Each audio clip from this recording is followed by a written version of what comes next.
My dear students, Assalamu alaikum. Welcome to the e-learning class. Today we are going to learn about output devices. What are output devices? Before we are going to start with an output devices, we should understand what output means. Output किसे कहते हैं? जब हम system को input देते हैं, तो ये हमने इनपुट डिवाइस में समझाया था. तो उसके बाद सिस्टम प्रोसेस करता है और हमें रिजल्ट मिलता है आउटपुट. जिसे हमें जो रिजल्ट मिलता है उसे आउटपुट कहते हैं. लेकिन वो आउटपुट अगर रियल फॉर्म में होगा तो वो हम नहीं समझ सकते हैं. ठीक है, तो ये चीज एक दूसरे एग्जांपल से भी हम समझ सकते हैं कि हम ये आउटपुट क्यों नहीं समझ सकते. अगर रिजल्ट सिस्टम ने हमें आउटपुट दे दिया तो वो हम आउटपुट क्यों नहीं समझ सकते. इस कहानी को ऐसे समझ लीजिए कि दो इंसान हैं, ठीक है, ये आपस में बात कर रहे हैं, लेकिन प्रॉब्लम क्या है, ये एक दूसरे को समझ नहीं पा रहे हैं. वजह ये है कि यहाँ से जो लेफ्ट साइड वाला बंदा है ये इंग्लिश में बात करता है और जो राइट साइड में बंदा है ये चाइनीज समझता है. सो इनकी लैंग्वेज अलग अलग है, इसलिए ये आपस में जो भी बातें कर रहे हैं वो आपस में नहीं समझ पा रहे हैं. तो ठीक ऐसी कहानी हमारे सिस्टम के साथ भी है. हमारा सिस्टम यानी कंप्यूटर जो है उसकी लैंग्वेज जो है बाइनरी लैंग्वेज है, और हम ह्यूमंस और यानी इंसान की जो लैंग्वेज है वो है नेचुरल लैंग्वेज. तो इसका मतलब ये हुआ जब हमने जब सिस्टम को इनपुट दिया, इनपुट के बाद सिस्टम ने प्रोसेस किया, और प्रोसेस के बाद जब ये आउटपुट हमें देगा तो वो किस फॉर्म में होगा, बाइनरी लैंग्वेज में. जाहिर सी बात है क्योंकि उसकी लैंग्वेज ही बाइनरी है. तो लेकिन ये बाइनरी किसको समझ आ जाएगा, मसला ये है क्योंकि इंसान नेचुरल लैंग्वेज समझता है. तो यहाँ एक प्रॉब्लम है.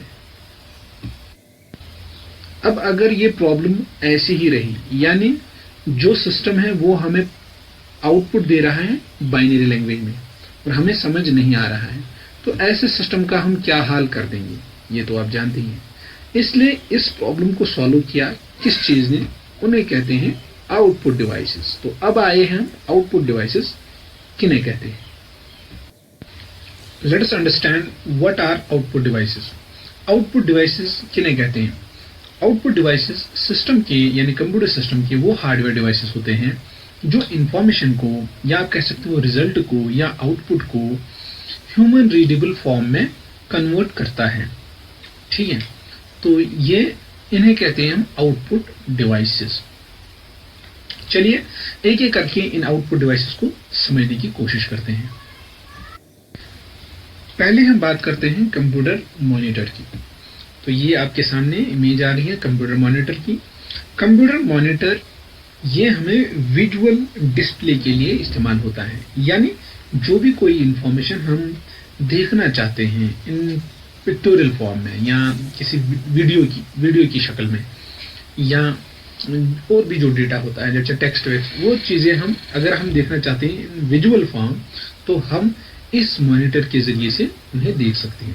हम इन शॉर्ट फॉर्म में हम ऐसे कह सकते हैं, computer monitor is an output device that displays information in pictorial form. Next हमारा आउटपुट डिवाइस है प्रिंटर. प्रिंटर जब हम आउटपुट चाहते हैं पेपर पे तो वो पॉसिबल है इस प्रिंटर से. यानी अगर हमारा टेक्स्ट है या हमारी कोई इमेज है, हम उस टेक्स्ट या इमेज को पेपर पे चाहते हैं तो वो पॉसिबल है इस प्रिंटर से. यानी जब भी हम डॉक्यूमेंट पे जो टेक्स्ट होता है वो चाहते हैं या इमेज हम चाहते हैं पेपर पे आनी चाहिए, तो वो पॉसिबल है with the help of these printers. तो हम प्रिंटर कह सकते हैं ऐसे, printer is a peripheral device which makes a persistent representation of graphics और टेक्स्ट यूजुअली ऑन पेपर. यानी जब भी हमारा डेटा ग्राफिक्स की शक्ल में हो या टेक्स्ट की शक्ल में हो, और अगर हम चाहते हैं वो पेपर पे आना चाहिए, तो वो पॉसिबल है बाय दीज प्रिंटर्स. एक और डिवाइस हमारे पास है जिसे कहते हैं प्रोजेक्टर. ये प्रोजेक्टर जो है ये एक आउटपुट डिवाइस है, या आप इसे कहते हैं ये एक डिस्प्लेइंग डिवाइस है. सेम ऐसे जैसे हमारा मॉनिटर था, लेकिन इसका थोड़ा सा फंक्शन अलग है. इसे कभी कभार इमेज प्रोजेक्टर भी कहते हैं, लेकिन आज जो हमारे पास प्रोजेक्टर होते हैं वो ऑप्टिकल प्रोजेक्टर होते हैं. ये इमेज या किसी वीडियो को या किसी इमेज को डिस्प्ले करता है. यानी एक इमेज हो या कोई वीडियो हो, उसे प्रोजेक्ट करता है किसी सरफेस पे, जिस सरफेस को हम कॉमनली कहते हैं प्रोजेक्शन स्क्रीन।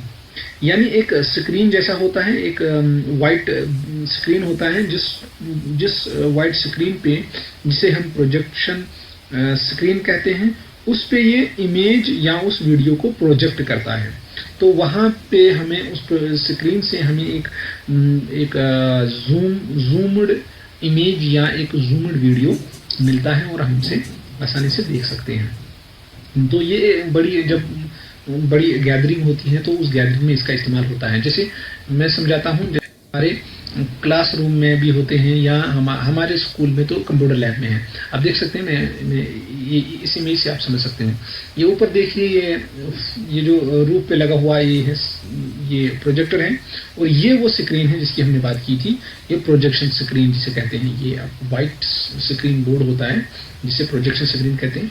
यहाँ से प्रोजेक्टर प्रोजेक्ट करता है उस इमेज को या उस वीडियो को जो हम यहाँ देख सकते हैं। अब ये कनेक्टेड है सिस्टम के साथ, तो यहाँ प्रोजेक्ट हो रहा है सिस्टम का पूरा स्क्रीन, आप इस इमेज में देख सकते हो।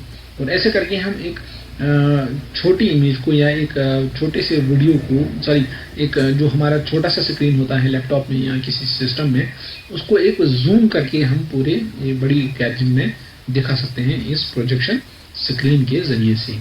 तो ये है प्रोजेक्टर। नेक्स्ट आउटपुट डिवाइस हमारे स्पीकर्स हैं। स्पीकर्स जो हमारे डेटा, जो हमारा ऑडियो डेटा होता है, उसको हम सुन सकते हैं with the help of speakers. Speakers actually produce that sound which is stored in our system. जो हमारे सिस्टम में स्टोर होते हैं उनको हम सुन सकते हैं with the help of speakers. अगर हमारे पास स्पीकर नहीं है तो हम उस चीज़ को नहीं समझ सकते हैं।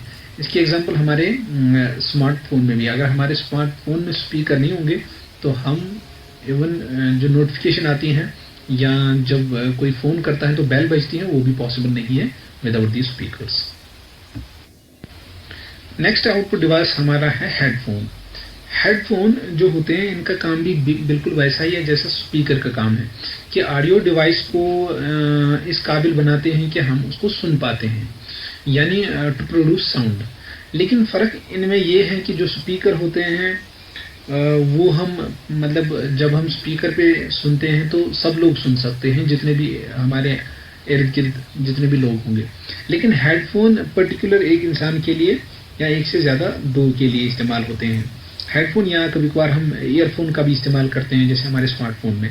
तो इनका इस्तेमाल यही इसीलिए होता है कि without disturbing other people those who are around us. तो इस लिहाज से इसका इस्तेमाल होता है हेडफोन का, लेकिन काम वही है जो स्पीकर का होता है। नेक्स्ट आउटपुट डिवाइस हमारा है प्लॉटर्स। प्लॉटर समझो एक बड़ा सा प्रिंटर होता है जिसके ज़रिए से हम, जैसे बैनर बड़े हमारे होते हैं या कोई बड़ा सा डॉक्यूमेंट जैसे मैप बनाना हो या कोई और बड़ा सा कोई डॉक्यूमेंट प्रिंट निकालना हो, तो उसके लिए प्रिंटर जो इस्तेमाल होता है उसे प्लॉटर कहते हैं। तो यहाँ इमेज में दिखाया गया है, ये प्लॉटर है, आप इसे देख सकते हैं। आज की वीडियो में हमने आउटपुट डिवाइसेस समझे, यानी आउटपुट डिवाइसेस ऑफ कंप्यूटर क्या क्या है, उनका फंक्शन क्या है। जैसे आज हमने सीखा स्पीकर के बारे में, मॉनिटर के बारे में, हेडफोन के बारे में, प्लॉटर के बारे में, प्रोजेक्टर के बारे में और प्रिंटर के बारे में। ये थे आउटपुट डिवाइसेस। हमने इस पहले वीडियो में इनपुट डिवाइसेस के बारे में समझा था और उसके बाद आज हमने आउटपुट डिवाइस के बारे में समझा।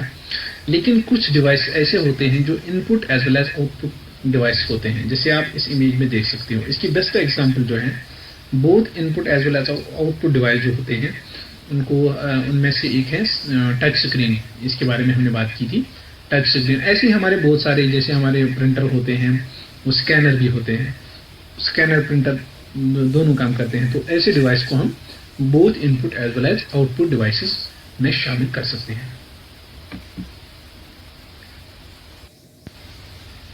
तो आज के वीडियो में बस इतना ही। मिलते हैं अगले वीडियो में, तब तक के लिए अल्लाह हाफिज।